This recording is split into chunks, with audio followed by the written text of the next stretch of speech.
as humans, are always going to have challenge, and how I'm going to translate challenge is problems, right? You're always going to have a problem. It really doesn't matter what it looks like. And even if we expand and come up higher in our frequency resonance and expand and into more abundance or whatever it is, there's always going to be a problem that you're going to face. The nature of the problem will change, but you'll still face them. And challenge to me is an opportunity to grow. But that perspective is not necessarily held by everybody, right? And so how we face challenge can really dictate how much we expand. Okay, and the thing with challenge is that a lot of us, I mean, when we face challenge, it's not always delightful, right? It's like daunting. You're like, oh, gosh. I don't want to open this door.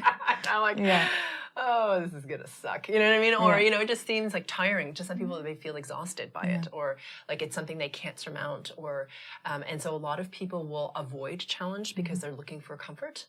And that's a thing that happens a lot in our culture. It's like nobody really wants to put the effort or the work in because it seems, you know what I mean? Like too much effort. Yeah, we want to seek for pleasure, avoid the pain. Yeah, and really comfort is this really interesting balm that everyone kind of like falls into. You know, it's like just easy to like, you know, be on the couch and binge watch Netflix. You know? And eat ice cream. Eat ice cream or whatever it is that you're doing. Or, you know, and for some people, you know, they have these patterns which cause them to be in suffering, which is another form of challenge. So really, you know, a lot of people will talk about challenge as if it's like a mindset thing. You know, like a lot of personal development people will be like, okay, well, you know, challenge is something you have to overcome with your will and how you see it.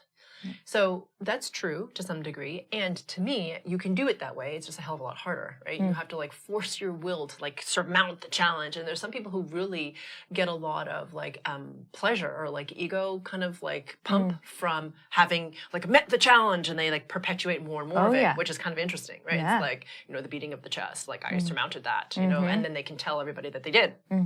Okay.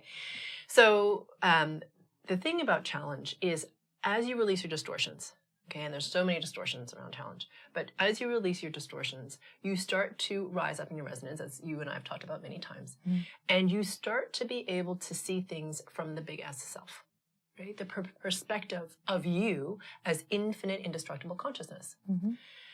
When you associate from that, the challenge that we have at the human level is, I mean, important, right, for the human experience, but also from that perspective of the infinite, like kind of cute, you know what I mean? Because it's like, it's really, it's in the microcosm of this physical human life, which doesn't mean that challenge can't be hard. I'm not suggesting that, but when you have that perspective, that much broader perspective, you're like, oh, well, you know, in the face of the infinite, this is very manageable, okay? So you start to have that perspective, which makes it easier. And then, like I said, once you start to release the distortion patterns, which is the thing that causes us to bind up with challenge, right? Like we don't, like we can see it with fear or anxiety or worry and all these lineage patterns. As you start to release your distortion patterns, you start to trust yourself, right? Because now you can surmount them. You know what I mean? You have less heaviness that bogs you down as you try to rise against it. Right. You see what I'm saying? You're just able to rise up better because you're not as like heavy with all the stuff that you've been, you know, have running through you.